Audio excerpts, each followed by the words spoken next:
flag of North Korea may fly high at one college campus, but the so-called Korea University is actually located many thousands of kilometres from Pyongyang. It can be found in the leafy suburbs of Tokyo. Most of its students were born in Japan, yet, like their parents, they show unwavering support for the communist regime of North Korea. Over the past few months, our team of reporters have been spending time with the students, exploring their paradoxical world of living in one country while pledging staunch allegiance to another. The school year got off to a tense start in Japan. Around 6,000 demonstrators gathered in the center of Tokyo to protest the exclusion of certain high schools from a national tuition waiver program. All of the excluded schools have historical ties to North Korea, and the people connected to them are enthusiastic supporters of the government in Pyongyang. We gathered today to say in unison no to this outright discrimination, to our exclusion, and to the deprivation of our rights. Japanese ultra-nationalists gathered alongside the road to shout their hatred toward the demonstrators, who they consider to be enemies of the nation. If you don't want to be treated differently, leave Japan and go back to North Korea. It's difficult to pin down an exact number, but experts estimate about 150,000 Japanese residents are supporters of the North Korean government. Their families came from the Korean peninsula to Japan, either voluntarily or as forced labor, when Korea was a Japanese colony prior to 1945. Their presence in Japan has given rise to a handful of pro-North Korean schools and even one university. As everyone knows, this university is the only North Korean university based abroad. The flag of the Democratic People's Republic of Korea, North Korea's official name, flutters above the recreation ground at this Tokyo University. Educators here aim to imbue the 700 students with what they view as North Korean values. Here is a good place to film, don't you think? Since this building was funded by the President Kim Il-sung, on the roof it is written, "Long lives great leader Kim Il-sung." Just as in North Korea, portraits of the country's deceased leaders, Kim Il-sung and Kim Jong-il, are everywhere, in each classroom and in the dorms. We're 2 students living here, but 4 junior students are to arrive soon.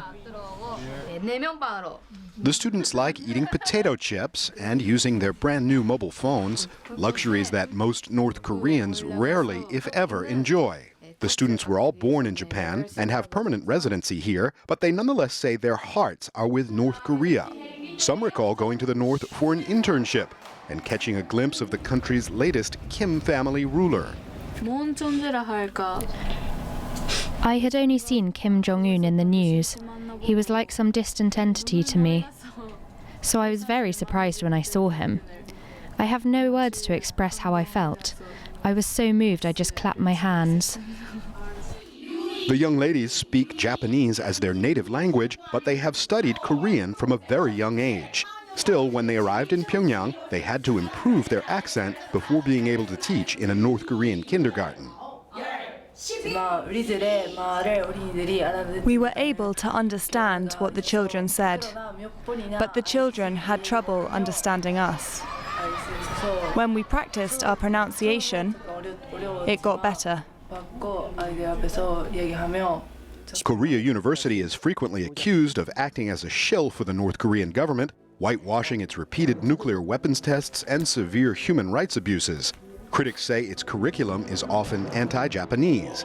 An end-of-the-year performance dramatizes the oppression Koreans suffered at the hands of the Japanese during the colonial era.